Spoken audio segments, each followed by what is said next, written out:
Bueno, buenos días a todos, ¿cómo están? Veo algunas caras ahí conocidas. Bueno, voy a comenzar obviamente refiriéndome a los eventos de los últimos días. Inevitable mirarlo a Guille Francos. Pero un poco para transmitirles cómo lo vivimos nosotros. Ayer me preguntaba una periodista: ¿estás siguiendo los acontecimientos en el Congreso? Y le dije que no. Y me pone, me cuesta creerte. Es la verdad. Guille, que me conoce, puede dar fe. Pero realmente nosotros, particularmente en el equipo económico, o sea, nos lo tomamos como una situación más. Esto era algo que ya habíamos hablado con el presidente desde hace meses. El presidente nos había prevenido de esto allá por enero o febrero. En julio, agosto se van a venir con todo. Cuanto mejor nos vaya económicamente, más ataques vamos a padecer. Y estábamos preparados para esto. Y además lo vemos como algo, digamos, casi natural, en el sentido de Argentina está en un proceso de cambio revolucionario, ¿sí? Que lo está mirando el mundo entero. Y naturalmente esos cambios generan resistencias. Esto es una obviedad. De la misma manera que genera tanta tensión en el mundo, vienen los mejores premios Nobel del mundo a entrevistarse con el presidente, los mejores historiadores económicos, y eso, de vuelta, la contracara de eso que el mundo está viendo como un milagro, es lo que la oposición percibe como cada vez verse más lejos del poder. Entonces, naturalmente, estas actitudes las vamos a seguir viendo y las venimos viendo desde hace 18 meses. Ahora, son cosas que nosotros vemos como obstáculos que vemos de corto plazo. No cambia para nosotros el mediano y largo plazo. Lidiaremos con esto siempre dentro del marco de las instituciones y del marco legal, pero no nos vamos a mover un ápice de lo que es nuestro programa económico. No nos vamos a mover un ápice. Y además creo ya, digamos, insolentemente dando una opinión política, digo, que no sé cuánto valor tiene, pero digo, yo creo que además, en definitiva, al final termina jugando a favor nuestro. Lo digo por varias razones. Una, porque la gente no es tonta, digamos. Esa subestimación que hace la vieja política de la gente y la sigue haciendo, la gente no es tonta, se da cuenta que todo esto lo hacen con el único objetivo de desestabilizar. No hay otro. Además, gobernaron 16 de los últimos 20 años. O sea, gobernaron el 80% del tiempo los últimos 20 años. Y nosotros heredamos la peor situación económica de la historia. Entonces, digamos, una conclusión medio obvia. A algunos se le puede ocurrir pensar que heredamos la peor situación económica de la historia porque el kirchnerismo solamente gobernó el 80% del tiempo, o heredamos la peor situación económica de la historia justamente porque el kirchnerismo gobernó el 80% de los últimos 20 años. Creo realmente que el otro día se hizo viral, supongo que lo habrán visto porque salió por todos lados, una entrevista a un chico que limpia vidrios y que decía que ni conocía a los candidatos, pero que él, si votaba, y su familia, si votaban, iban a votar por Milei porque era el único que representaba esperanza, porque ya se habían dado cuenta que en el pasado los habían engañado. Y fue más lejos, dijo, y sabemos que esto va a llevar tiempo.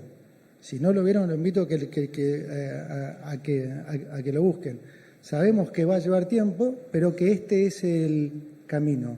Entonces, de vuelta, digo, me parece que la situación hoy es bien clara. Tuvimos un modelo que claramente fracasó, como era obvio, porque fracasó a lo largo de la historia en todos los países que se intentó, porque tiene políticas económicas erradas, y la vieja política sigue pensando de la misma manera, que en vez de apoyar, tiene que tratar de lograr desestabilizar y que al país le vaya mal para tener una nueva posibilidad de volver a manejar lo que para ellos no es un servicio, sino un negocio.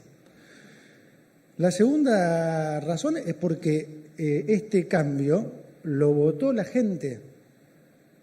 Esa es la realidad. La gente quiere un cambio. No se hizo campaña diciendo otra cosa. Se hizo campaña prometiendo este cambio y la gente votó eso.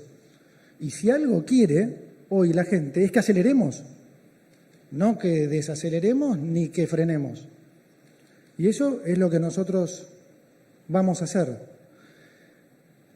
La tercera razón es, para mí, la más, tal vez, importante, que es nuestro presidente. Digamos, el presidente es una persona que tiene una convicción y un compromiso con las ideas de la libertad, digamos, muy llamativa. Pero más allá de eso, yo lo que más le admiro es que, digamos, mucha gente puede tener esa convicción con las ideas, con sus ideas o su compromiso. ¿Saben qué es lo verdaderamente dificilísimo? Tener el carácter para sostener esa convicción y ese compromiso una vez que llegás a donde llegó el presidente, al sillón de Rivadavia. No les puedo decir, porque realmente hay que tener algún tipo de experiencia previa para llegar a entender lo difícil que es hacer eso. Por eso nadie lo hizo en más de 100 años. Realmente creo que ustedes no se deben imaginar, ni siquiera los mejores empresarios, lo que es estar en la silla eléctrica que está el presidente y mantener la convicción y el compromiso de hacer exactamente lo que se propuso en campaña y lo que sabe que es mejor para todos los argentinos. Así que eso que a mucha gente le da, cosa que es el carácter del presidente, para mí es lo más valioso que tiene y siempre lo recalco porque como ministro de Economía, imagínense para mí lo importante que es tener a alguien de jefe que mantiene esas convicciones aún en los momentos de mayor presión, aún en los momentos de mayor intentos de desbaratar todo lo que estamos haciendo. Y la cuarta razón es por los resultados, ¿no? Hace 2 años eran promesas de campaña, hace 18 meses por ahí eran algún discurso mío. Hoy la realidad es que hemos implementado un programa económico que, como siempre dice el viceministro Daza, era muy sofisticado, que muy pocos lo entendieron y muchos lo criticaron por no entenderlo, pero hoy nosotros podemos mostrar resultados concretos y que realmente contrastan y mucho con donde veníamos y sobre todo hacia dónde íbamos. Había hecho una, a ver si prendo esto. No, había hecho una presentación, pero Susan probablemente me va a matar porque me puede llegar a llevar un poco más de tiempo. Así que le pedía a Martín que hiciéramos un resumencito en una última hoja, ¿no? A ver si llegan Me parece que no van a ver nada ahí, ¿no? En esta no se ve.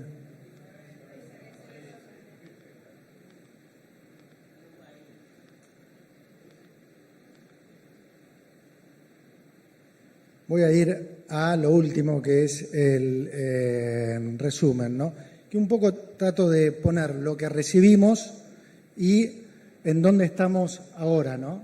Recibimos un país con un déficit de casi 5 puntos, con un déficit fiscal de casi 5 puntos, consolidado de 15, cuando incluimos el déficit en el Banco Central, y hoy tenemos un superávit primario que nos permite pagar todos los intereses y estamos en un superávit financiero del 0,3%.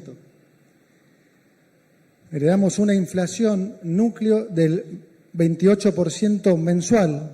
18 meses después estamos en 1,5%. Nivel de pobreza que superó el 50%, tocó un pico de 57%. Hoy estamos arañando el 30%, es decir, que es un gobierno que sacó más de 12 millones de personas de la pobreza, ¿sí? Y esto ya no lo decimos nosotros. UNICEF también sacó los números que sacamos, casi 2 millones de niños de la pobreza. Bajamos la deuda pública consolidada, eso que le quieren hacer creer que estamos tomando deuda, la deuda la hemos bajado 57.000 millones de dólares.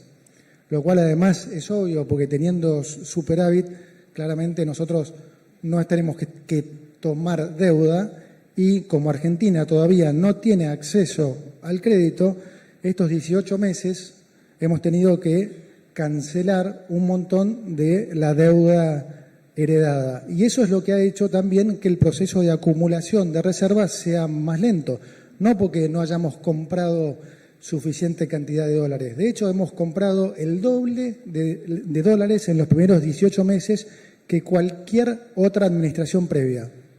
26.000 millones de dólares. Ahora, lo que hemos podido acumular es obviamente un porcentaje mucho menor de esto, porque nosotros estamos comprometidos con todos los compromisos que el país tenga y, por supuesto, hemos honrado todas y cada una de las deudas, cosa que vamos a seguir haciendo. Los pasivos remunerados del Banco Central, que, como dije, generaban otros 10 puntos de déficit, eran 64 billones, hoy son 0, no hay más pasivos remunerados. Duplicamos las reservas brutas, ¿sí?, de 21 billones a 42, y el riesgo país pasó de 2.350 a los 730 puntos de hoy. Creo que el contraste es, digamos, muy marcado si lo comparamos con lo que recibimos, pero más aún lo es si lo comparamos con hacia dónde íbamos, que si bien es contrafáctico, es la verdadera comparación, porque Argentina estuvo a semanas de ser Venezuela. Estuvimos a semanas de realmente ir a una inflación del 17.000, como dice el presidente, de una pobreza del 90%, de una recesión de 15 o 20 puntos, de ver un dólar en 8.000 y demás.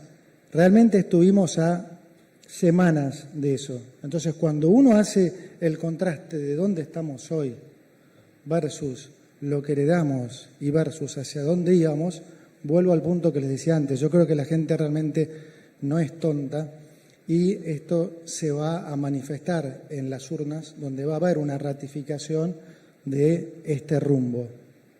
Entonces, a ver, ayer también una paradoja, porque mientras el Congreso trataba de hacer una más de sus trapisondas, el presidente estaba recibiendo a 2 de las mineras más importantes del mundo, ¿sí?, que anunciaban inversiones por casi 27.000 millones de dólares.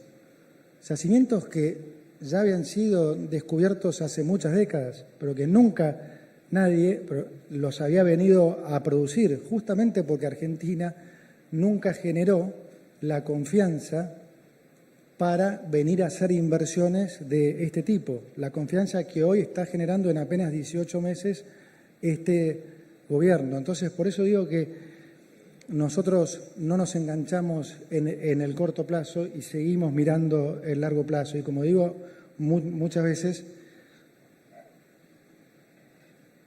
voy a hacer una cosa previa, que es mostrarles también esta parte, hablando por un segundo, volviendo a lo que les decía de lo de minería. Argentina es un país donde siempre se dice que, y con bastante razón, que depende de los dólares del agro, ¿sí? La balanza del agro, la balanza comercial de la agroindustria, promedia aproximadamente los 27.000 millones de dólares. Obviamente podría ser mucho mayor y lo va a ser cuando nosotros finalmente terminemos con las retenciones, cosa que vamos a hacer. Pero no quería dejar de mostrarles este otro gráfico que está relacionado con lo que le dije recién de las inversiones en minería y en energía.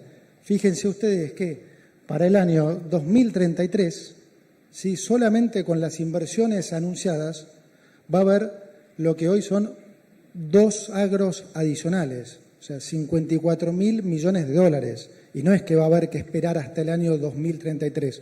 Esto es progresivo año por año. Entonces, digamos, este nivel de inversión, este nivel de progreso lo vamos a ver. Ahora sí vuelvo a lo que les dije antes. Hay momentos en la historia en que la historia cambia y uno tiende a pensar que eso lo va a leer en los libros, lo lee en los libros y rara vez nos podemos a pensar si no lo estamos viviendo. Y esa es la situación hoy. Argentina está viviendo este cambio histórico, está cambiando y va a seguir cambiando. Y yo los invito, aprovechando este espacio, a que ustedes se sientan los protagonistas de esta historia. Porque para nosotros el sector privado es el protagonista.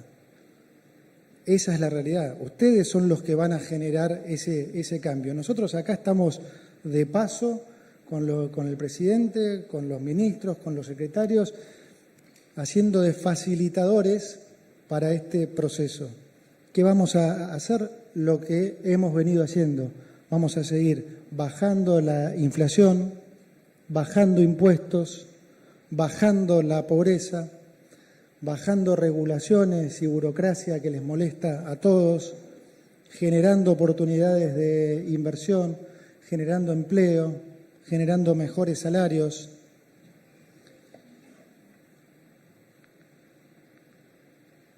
Dice el Fondo Monetario que Argentina va a ser uno de los 2 países que más va a crecer en el año 2025 y 2026.